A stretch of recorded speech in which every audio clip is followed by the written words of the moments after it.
Good morning बच्चों। आज हम आपको रॉबर्ट नर्सिंग होम पाठ के आगे का भाग प्रारंभ करेंगे। इसका आधा भाग कल हमने आपको पढ़ाया था।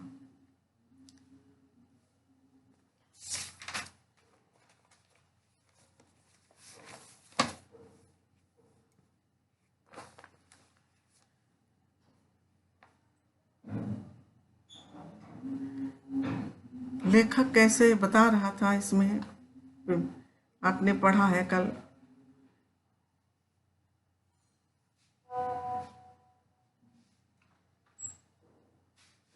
हम दोनों, एक मदर टेरेसा ने झूम में इतने गहरे डूब कर कहा कि जैसे मैं उनसे उनकी लड़की को छीन रहा था, और उन्होंने पहले ही दांव में मुझे चारों खाने दे मारा।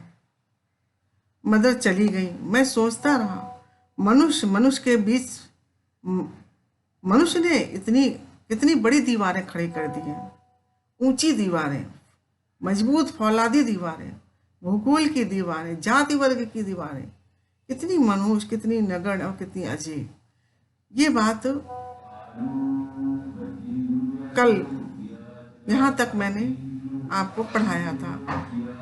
लेखक बताता रहा है कि किस तरह से बताया है कि किस तरह से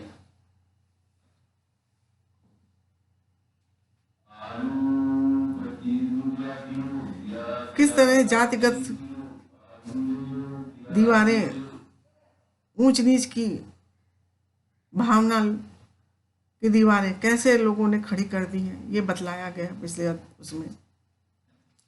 क्रिस्ट हेल्ड के पिता जर्मनी में एक कॉलेज के प्रिंसिपल हैं, और उसने अभी 5 वर्षों के लिए ही सेवा का व्रत लिया है।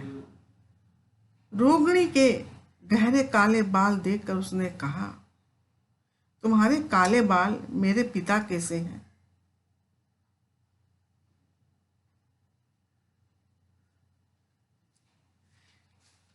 लगा कि वह स्मृतियों में खो सी गई। मुझे लगा कि मैं ही क्रिस्ट हेल्ड हूं, अपने माता पिता से हजारों मील दूर एक अजनबी देश में अकेली खोई छली सी, और मेरी आंखें भर आई। लेखक कहता है कि क्रिस्ट हेल्ड को देख करके और उनकी बातें सुन करके वो अपने पिता की यादों में खो गई, और उसमें उन्हीं स्मृतियों में गुम सी हो गई। लेखक कहता कि एक क्षण मुझे लगा कि मैं ही क्रिस्ट हेल्ड हूं, जो इतनी दूर अपने माता पिता से यहाँ अकेले लोगों की सेवा में लगी हुई हैं। ये सोच सोच करके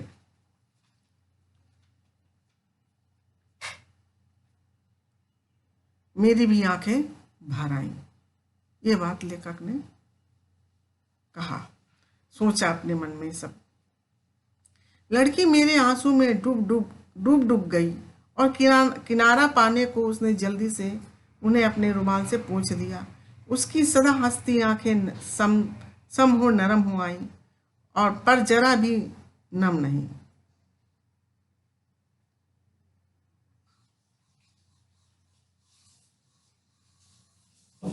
मैंने पूछा, घर से चलते समय रोई थी तुम?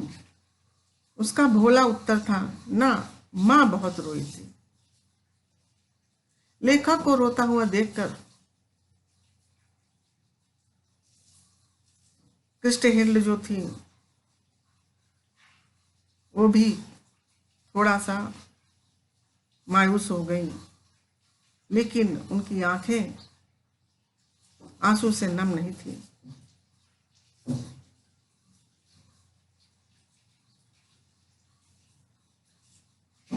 नरम जरूर हो गई थी, मगर नम नहीं थी। लेखक कहता है कि मैंने क्रिस्ट हेल्ड से पूछा, क्या जब आप अपने घर से चली थी तो क्या आप रोई थी? उसने बड़ी मासूमियत से उत्तर दिया, ना मैं तो नहीं रोई थी कि मेरी माँ बहुत रोई थी। फटी आंख कुछ देर मैं उसे देखता रहा। तब कुछ बिस्किट उसे भेंट किए। बोली, धन्यवाद, थैंक यू आंशु।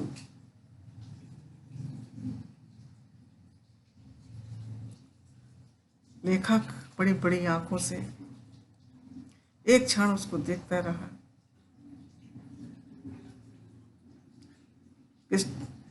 हेल्ड को, और फिर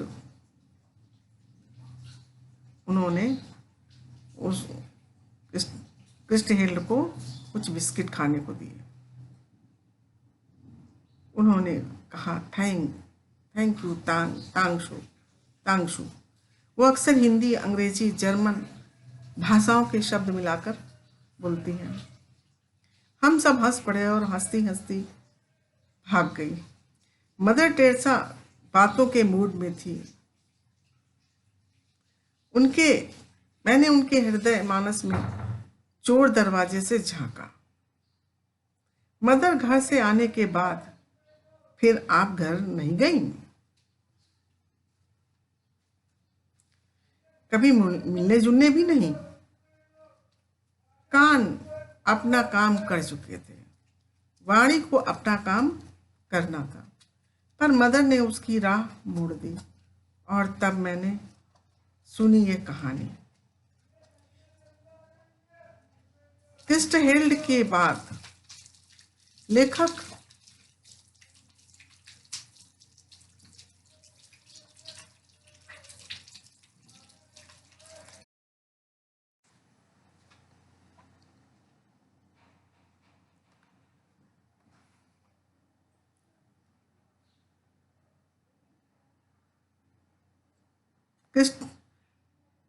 क्रिस्ट हेल्ड के पश्चात अब उन्होंने मदर टेरेसा के मन को टटोला।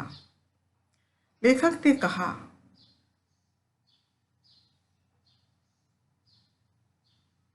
कि मदर घर से आने के बाद फिर आप घर नहीं गई?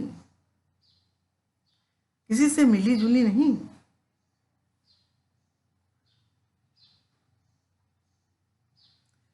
उन्होंने शांतपूर्वक चुपचाप सुन लिया। वाणी को अपना काम करना तथा कुछ जवाब देना था, मगर उन्होंने कोई जवाब नहीं दिया और उस बात को ही मोड़ दिया। तब उन्होंने अपनी कहानी लेखक को बतलाई। कई वर्ष हुए फ्रांस में विश्व भर के पूजा ग्रहों का एक सम्मेलन हुआ। भारत की 2 मदर भी प्रतिनिधि होकर उस सम्मेलन में गईं। वे फ्रांस की ही थी। उनके माता पिता फ्रांस में ही थे। उन्हें पता था कि बरसों बाद हमारी पुत्रियां आ रही हैं। दोनों माताएं अपनी पुत्रियों का स्वागत करने जहाज पर आईं। पर विचित्र बात ये हुई कि वे दोनों अपनी पुत्रियों को पहचान ना पाईं और आपस में कहती रही कि तुम्हारी कौन सी बेटी है। अंत में उनका नाम पूछा और तब गले मिली। कहानी पूरी हुई तो कई प्रश्न हो उठे, पर मदर टेरेसा उनके उठते ना उठते भाग गई। निश्चय ही उन दोनों अनपहचानी पुत्रियों में से एक वे स्वयं थी। लेखक को इतना बताया, लेकिन लेखक कुछ प्रश्न करते इसके पहले ही मदर टेरेसा वहां से चल दी, जबकि उन 2 पुत्रियों में स्वयं भी वो थी एक। बस इतना ही एक दिन मैं उनसे और कहला सका। घर से बहुत चिट्ठी आती है तो मैं यहाँ के किसी स्थान की फोटो भेज देती हूँ। बस इतनी सी बात उसे कही। रोग पूरे उभार पर था, रोगी के लिए असह्य। असह्य माने जो सहन ना किया जा सके। मदर टेरेसा ने कहा, तुम्हारे लिए आज विनती करूंगी। अब यहाँ पर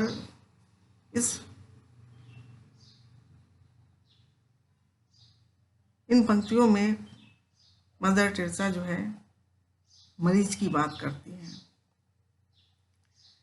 एक ऐसा मरीज जिसकी पीड़ा असह्य थी, सहन नहीं करने वाली थी, और वो उस रोगी से कह रही थी कि मैं तुम्हारे लिए ईश्वर से प्रार्थना करूंगी। उनका चेहरा उस समय भक्त की श्रद्धा से भरा हुआ था। रोगी ने कहा, कल भी करना मदर। मदर के स्वर में मिश्री ही मिश्री, पर मिश्री कूजे की थी, जो मिठास तो तुरंत देती है पर घुलती तुरंत नहीं है, और बल का प्रयोग हो तो मसूड़े तक को छील देती है।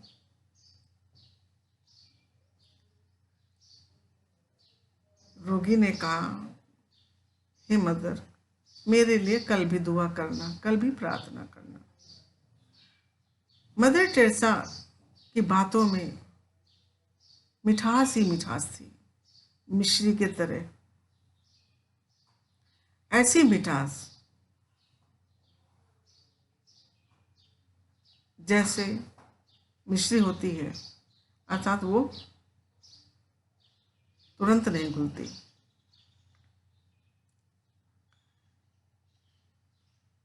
बोली, ना, कल उसके लिए करूंगी जिसे सबसे अधिक कष्ट होगा।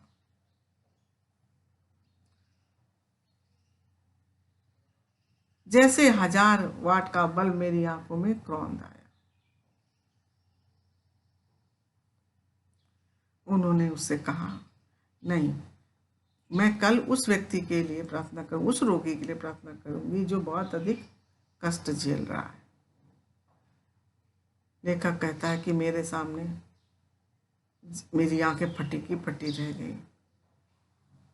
मैंने बहुतों को रूप से पाते देखा था, बहुतों को धन से और गुणों से भी बहुतों को पाते देखा था, पर मानवता के आंगन में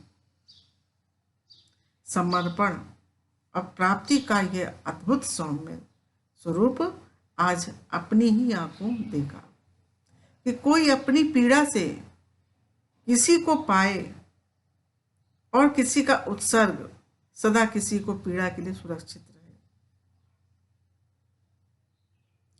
लेखक कह रहा है कि मैंने बहुतों को देखा, बहुत व्यक्तियों से मिला हूं। किसी को रूप से रूपवान देखा, रूपों का धनी है, कोई धन का धनी है, कोई बहुत सारे गुणों से धनी है, गुणों का धनी है। लेकिन मानवता, जो मानवता हम और समर्पण की भावना मैंने मदर टेरेसा में देखी, वो शायद और किसी में नहीं देखी। ऊपर के बरामदे में खड़े खड़े मैंने एक जादू की पुड़िया देखी, जीगती जागती जादू की पुड़िया। आदमियों को मक्खी बनाने वाला काम रूप का जादू नहीं, मक्खियों को आदमी बनाने वाला जीवन का जादू।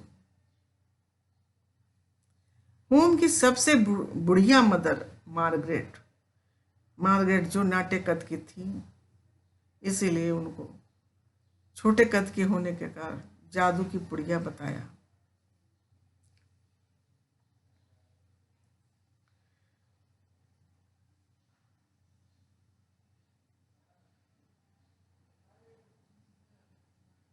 वो इंसान को इंसान बनाने का जादू बहुत अच्छे से जानती थी। इसीलिए लेखक ने उन्हें कहा है, आदमियों को मक्खी बनाने वाला कामरूप का जादू नहीं, मक्खियों को आदमी बनाने वाले जीवन का जादू। कद इतना नाटा कि उन्हें गुड़िया कहा जा सके।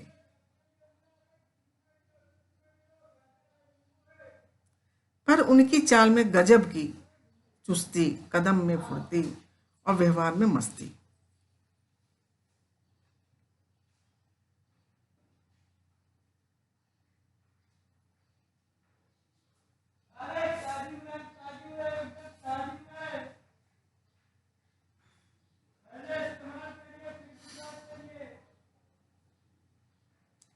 छोटे कद की जरूरत थी मार्गरेट मदर, लेकिन उनमें कोई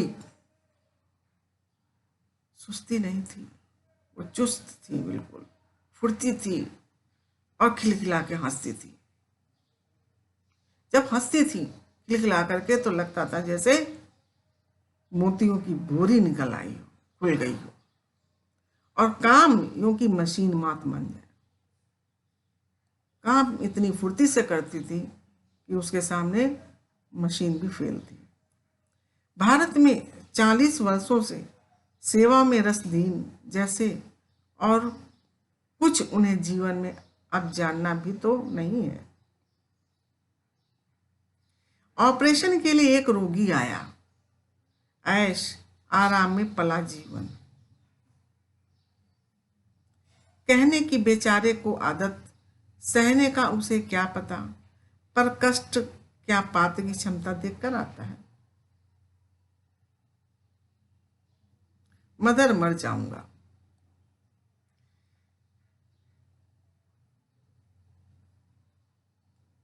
एक ऐसा रोगी जो आराम में पला पोसा, सहनशीलता की कमी थी उसमें। वो ऑपरेशन के लिए आया था, उसे कष्ट क्या होता है ये नहीं पता था। वो मदर से बोला, मदर, मर जाऊंगा। उसने विह्वल होकर कहा, व्याकुल होकर के उसने कहा कि मदर, मैं मर जाऊंगा। वातावरण चित्कार की विह्वलता से भर गया। जब वो इस तरह से चिल्ला करके बोल रहा था, व्याकुल होकर के बोल रहा था, तो पूरा वातावरण चित्कार में हो गया। पर बूढ़ी मदर की हंसी के दीपक ने झपकी तक नहीं खाई। लेकिन मार्गरेट जो थी, वो अपनी हंसी से उस चित्कार को कम कर दिया। जरा देर भी वो गंभीर नहीं हुई। बोली, कुछ नहीं, कुछ नहीं, आज है एवरीथिंग, कल समथिंग। मतलब आज सब कुछ है, कल कुछ कुछ कुछ, बस तब नथिंग, अर्थात तब कुछ भी नहीं रह जाएगा। और इतने जोर से खिलखिलाकर हंसी कि आसपास कोई होता तो झेप जाता। एक रोगी उन्होंने देखा, चिंता के गर्त से उठ उभरती रोगिणी जोर से चुटकियां बजाकर वे किलकी, जीवती जीवती, ये है उनका जी उठी, जी उठी।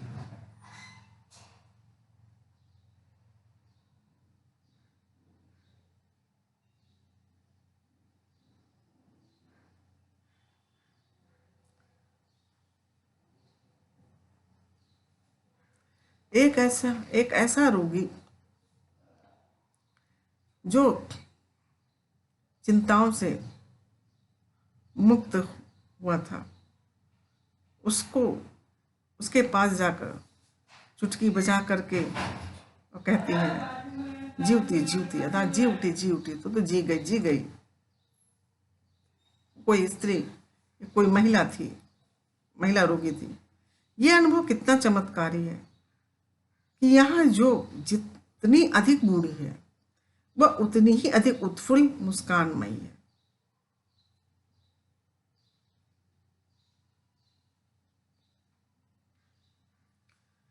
यह किस दीपक की ज्योत है? लेखक कह रहा है कि मैंने देखा जो जितनी उम्र का है वो उतना ही चुस्त, फुर्तीला और अपने काम के प्रति समर्पित है।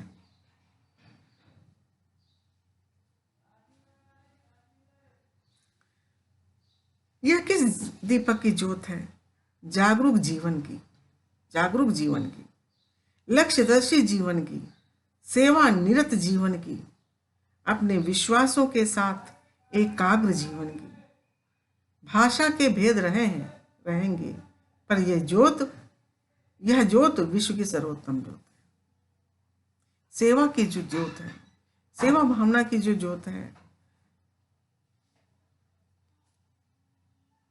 ये सदैव सारे जाति भेद मिटा करके ये सदैव जलती रहेगी। ये सर्वोत्तम ज्योति है। सिस्टर क्रिस्ट हेल्ड का तबादला हो गया। अब वो धानी के भील सेवा केंद्र में काम करेंगे।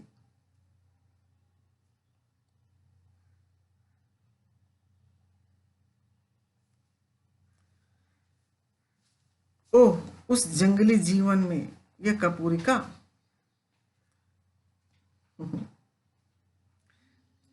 पर कपूरिका तो अपने सौरभ में इतनी लीन है कि उसे स्वर्ग के अतिरिक्त और कुछ दिखता ही नहीं, सूझता ही नहीं। कपूरिका कहा गया है क्रिस्ट हेल्ड को इसलिए क्योंकि वो बहुत ही ज्यादा गौर वर्ण की थी, इसलिए उनकी तुलना कपूर से की गई है।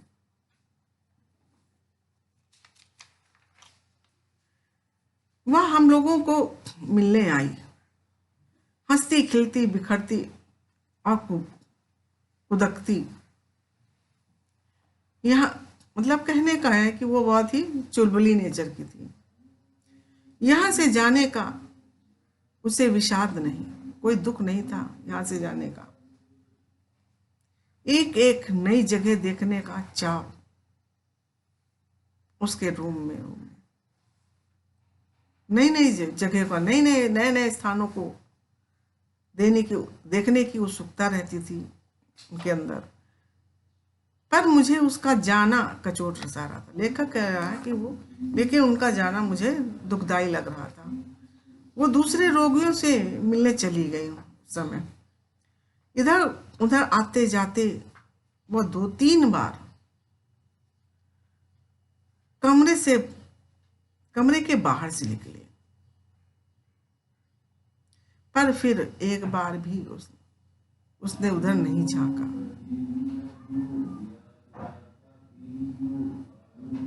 लेखक अंत में कहता है कि इधर उधर आते जाते 2-3 बार वो कमरे से निकली, पर फिर एक बार भी उन्होंने उधर नहीं झांका। मैंने अपने से कहा, कोई लाख उलझे, उसे किसी में नहीं उलझना है। कह रहे हैं लेखक कि मेरी तरफ उन्होंने देखा तक नहीं, ताकि कहीं कोई प्रश्न ना पूछने लगे। वही कह रहे हैं कि उसने कहा कि कोई लाख उलझे, उसे किसी में नहीं उलझना। और तब सिस्टर क्रिस्ट हेल्ड का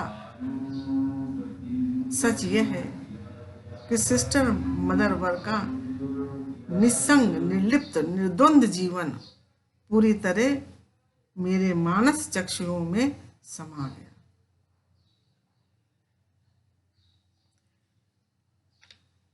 लेखक अंत में कहता है कि ये जो 3 सिस्टर जो मदर रूप में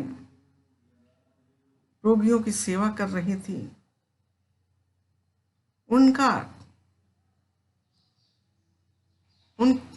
उनका निर्लिप्त, निर्द्वंद जीवन और समर्पण भावना जो थी, सेवा भावना जो थी, वो मेरे मानस चक्षु में अर्थात मन के नेत्रों में समा गया।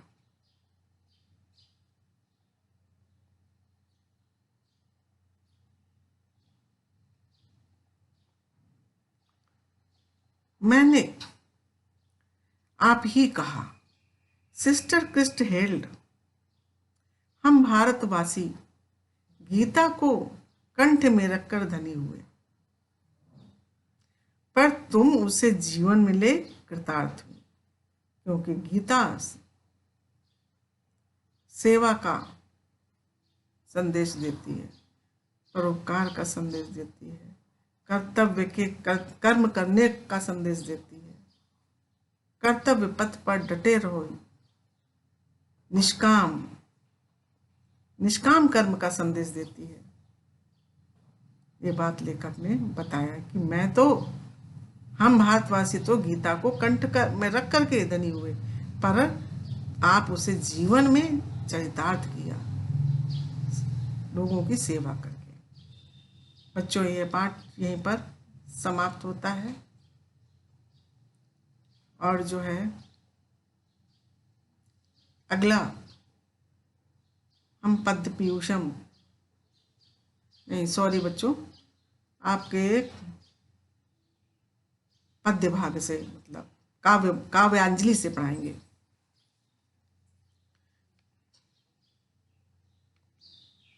धन्यवाद बच्चों।